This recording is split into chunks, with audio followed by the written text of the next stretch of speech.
Just thought I'd take this opportunity to show you the evolution of my small knives. I got them. They're commonly known as neck knives because you wear them around your neck like this. I also like to call them pack knives or pocket knives, and they're just convenient, very convenient knives to have. You know, for any sort of light duty cutting tasks you might have. In actual fact, this knife, this is my own personal Wasp neck knife. Has been used by quite a few of my friends now for game prep, and you can dress a deer out of one of these, no problem at all. But first, a quick tip to anyone that's got one of these knives, especially if you've got it in this style of sheath. Whereas if the catch were to accidentally open up, the knife could fall out. Well, in this case it won't, because I've got a leather lanyard around the knife, which I've hooked over the top of the sheath, and it stops the knife from falling out like that. You see. So just an added precaution. I recommend that anyone that gets one of my knives to fit a lanyard. It can be either leather or any sort of cordage really, and it just wants to be long enough to wrap around the top of the sheath. And that's the little knife. This is the Wasp, and originally it didn't have scales. And its actual its inception, its design was from an early knife that I called the Wisp. There's a Wisp, tiny little knife, and this was a piece of steel that I had left over, so therefore it was waste. It was a piece of waste steel, and then I thought to myself, originally I was going through a phase where I wanted to make some flint strikers, so I fashioned a curved edge on the back of it, and then I thought you could use it to strike against a piece of flint, create some sparks which you could then use to ignite char cloth or some other tinder material. And I thought, well, why not make it dual purpose? So I put an edge on it and a little hole for a lanyard. And then a friend of mine, Matt, came up with the idea. He said, why not call it the Wisp? Wisp standing for Waste Inspired Sparking Plate, because it was like a little plate, you know. So hence the Wisp was born. This Wisp, incidentally, if you're watching, Mary, this was going to be for you, but I forgot to drill a hole through to mount the little mammoth ivory scales, so I'm going to have to make another one. Sorry about that, Mary. But anyway, that's the original Wisp design. Now from there on, we came to this design of knife, which was the original Wasp. And it had no scales. This has now been drilled out for where the holes would go for mounting scales onto it, but it was just a plain knife, again designed to be as light as possible, hence no scales were fitted, and just a very simple basic knife really, just a bit longer in the hand. Although it's a small knife, it's very ergonomic in that you can hold it in various different ways, and the same goes for the little Wisp as well. You can do a lot with a little knife like that, and because you're choked up very close to that blade, you've got fine control over that blade, and you'll be surprised actually what fine cutting and carving you can do with that, and scraping if you're preparing birch bark. You've got such fine control. You know, you can just imagine it, can't you? You know, you're scraping away, because you're just choked up right over that, and it does give you that very fine control, and also with the tip for very fine carving. So some people might sort of think, oh, that's a useless little thing, but I'll tell you what though, it is not. You'll be surprised. Anyway, we then, as I say, moved on to the Wasp now. All my neck knives now have scales fitted. Someone suggested, why don't you put scales on? Make them little 4mm scales. So this is what I've done with this one. These are 4mm scales. These have got no liners. And that was one of the early Wasps, which I've kept back for myself. And the actual sheath, I fashioned from 3mm veg tan leather. Again, 3mm to keep the whole package as light as possible. But recently I've changed. I've actually introduced two new knife designs to my small knife range, and I've decided to swap to thicker leather because I just feel that this gives it a more chunkier, durable sort of look. So that's what I've done. I'll show you those. So these sheaths are exactly the same. That's the new style of sheath. You can see it's thicker. I've used thicker leather than the original one.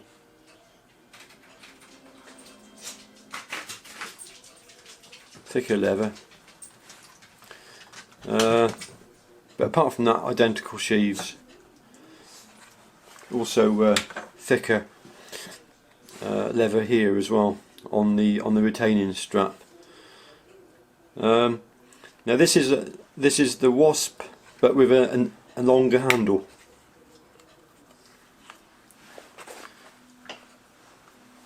So if I get my original Wasp out,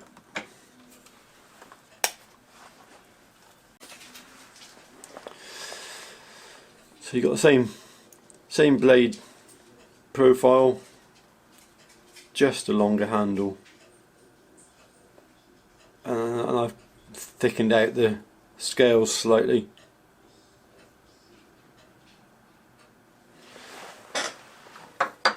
So it's got a bit more. You've got now 4 fingers, a 4-finger grip on the handle, and again you've got that ability to get right up to the point of the knife. So say you want to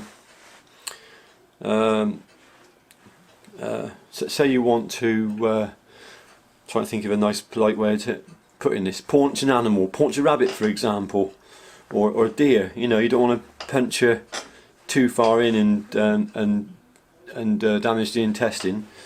You can control the depth by putting your finger there, and that will just give you a slice without a slicing motion rather than penetrating too deep into the carcass.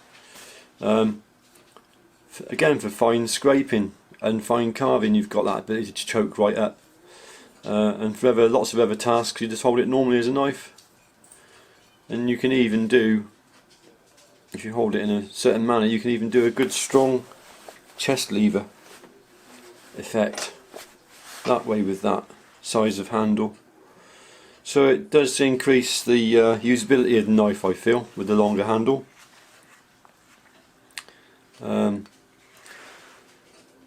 Also,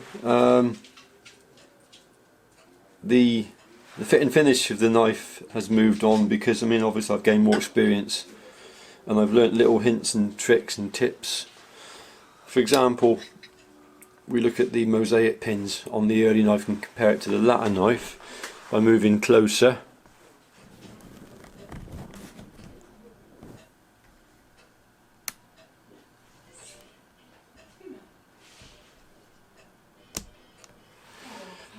You can see on this knife here, on in my right hand on the right, there's the mosaic pin isn't as good a quality. Back in the early days I wasn't adding a type of powder paint to the epoxy.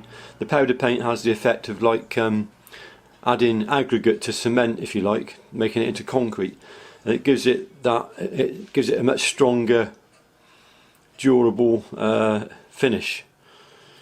And you can see it's the actual epoxy's turned white in the actual mosaic pin, whereas in the later knives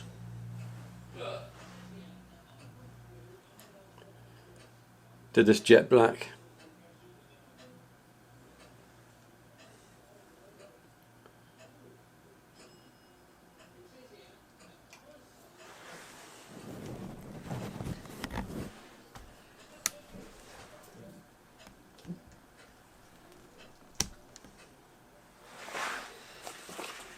So that is the Wasp XL. So that's the Wasp XL. And then lastly we come to a knife which I've called the Hornet. So the Hornet again is a slightly longer handle still, and also this time I've also increased the length of the blade. So we've got the same design as sheath, just a little larger. This is a rather attractive knife actually. Where possible I also try and match the thread, the colour of the thread, to the colour of the liner material. In this instance it's hunter orange, and the handle material, the handle is G10 with hunter orange liners. Stabilised English yew, particularly nice piece this.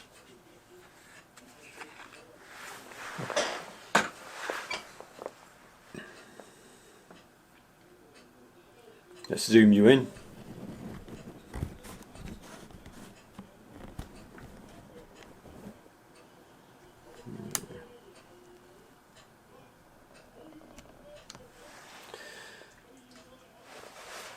So there you are. There you are. Look. You can see the hunter orange liners there.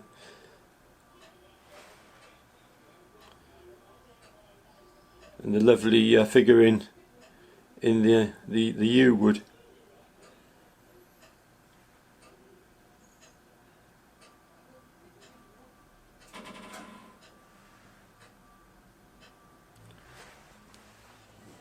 So that's just a quick look at the small knives that I produce. It just shows the evolution and improvement with time, and that's to be expected. Everyone improves with time. A friend of mine came to visit me recently. He had a most magnificent, beautiful BMW motorcycle, and BMW didn't produce a bike like that years and years ago. They went through all the process of producing their early motorcycles, which by comparison to what they are doing now were quite rough, I suppose. The clock's going to go. It's running a bit slow actually. 9 o'clock. That clock was built in 1790. Now that's only one instance, look, where they can't produce a clock like that nowadays. You know, I think the grandfather clocks which are being built these days are powered by quartz batteries, and I doubt they'll be around in sort of 220 or 230 years time, whereas that one is still going strong and gained in value as well. So that's the story of the small knives. I hope you found it of interest. Just thought I'd share that with you, because you know, once these knives go out I'm never going to see them again, and each knife has taken a little bit of my life to produce it, and so you kind of you do get you do get a little bit attached to them, you know, especially when one's got such a beautiful figure as that. All that, even that's wild olive wood on that little Wasp. So thanks for watching, and maybe I'll bring you into the workshop for the next video, showing some of the processes again. Bye for now. Right, here's an extra little bit for you. I've just finished hardening these, a batch of knives. I'm just testing for full hardness now to see what they are, and I'm hoping that they're going to be somewhere around about 65 Rockwell. So in one movement I load the machine up. So I've got the little hand is in the red dot, by the red dot. The large hand's pointing approximately at 12 o'clock, and I adjust that so that it lines up. This whole dial pivots, so I adjust it so that it lines up bang on the C. The outer scale is the C, the HRC scale. The inner scale is the B, the HRB scale. So now I'm just waiting for the machine to unload itself and apply the 150 kilogram test load. It's come to a stop there, but the loading lever will still be coming down. So I generally wait for that to come down to its full stop, and then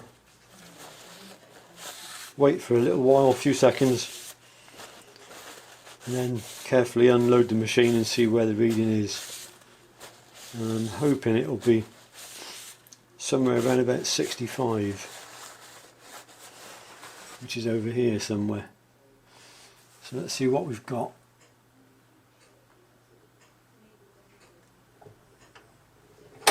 There we are. So that's 65. That's the full hardness reading. After the 10th cycle, I'll test them once more, and I'll be looking for their final hardness value, which will be 59 or thereabouts.